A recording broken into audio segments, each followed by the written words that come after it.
హైదరాబాద్ బంజారాహిల్స్ బసవతారకం ఆసుపత్రి వద్ద కారు బీభత్సం సృష్టించింది. ఫుట్పాత్ పైకి దూసుకెళ్లడంతో ఒకరు మృతి చెందగా మరో ఇద్దరికి గాయాలయ్యాయి. ప్రమాదం జరిగాక కారు నడిపిన వ్యక్తులు పరారయ్యారు. దీనికి సంబంధించి మరింత సమాచారం మా ప్రతినిధి పవన్ అడిగి తెలుసుకుందాం. పవన్, చెప్పండి, బసవతారకం ఆసుపత్రి వద్ద కారు బీభత్సానికి సంబంధించి తాజా సమాచారం ఏంటి?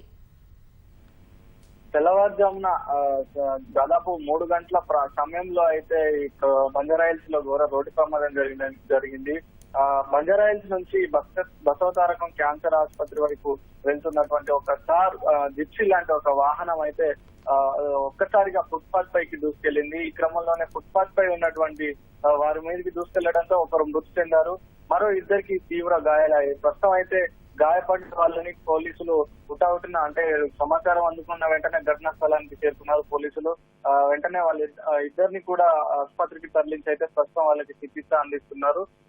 ఈ ఘటనలో అయితే ఒకరు మృతి చెందారు. అయితే ఘటన జరిగిన వెంటనే కారులో ఉన్న వాళ్ళంతా కూడా అక్కడి నుంచి కారు దిగి వెంటనే అక్కడి నుంచి పారిపోవడం జరిగింది. తెల్లవారుజామున 3 గంటలకైతే జరిగింది ఈ ప్రమాదం. అయితే ప్రమాదానికి గల కారణాలు ఏంటి అనే విషయంలో అయితే పోలీసులు ఇప్పటికే ఈ ఘటనపై కేసు నమోదు చేసి అయితే దర్యాప్తు చేస్తున్నారు. అయితే ఘటనలో మృతి చెందిన వారు, గాయపడ్డ వారు ఎవరు ఏంటి అనే వివరాలు అయితే ఇంకా తెలియరాలేదు. ఎందుకంటే అక్కడ కొంతమంది ఫుట్పాత్ పై రోజుకు యాచకులు కావచ్చు, లేదా అది క్యాన్సర్ ఆసుపత్రికి సమీపంలో ఉంది కాబట్టి ఆసుపత్రికి వచ్చే రోగుల తరపు అటెండర్స్ కావచ్చు, వాళ్ళు కూడా పడుకునే అవకాశం అయితే ఉంటుంది ఆ ప్రాంతంలో.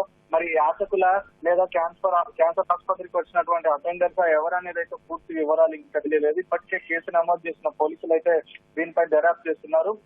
మరోపక్క సీసీ కెమెరాలను కూడా క్షుణ్ణంగా పరిశీలిస్తున్నారు. అసలు ఈ నిందితులు ఎవరు, కారు నుంచి ఎటువైపు వెళ్లారు ఏంటి అనేది అయితే పరిశీలిస్తున్నారు. అయితే ఈ కారు హర్షవర్ధన్ అనే వ్యక్తి పేరు మీద ఉన్నట్టుగా కూడా పోలీసులు ఇప్పటికే గుర్తించారు.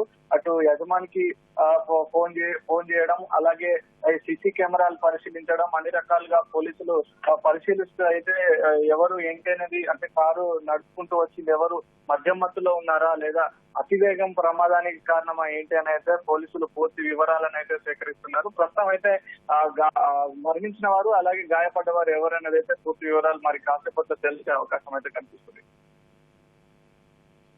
ధన్యవాదాలు పవన్.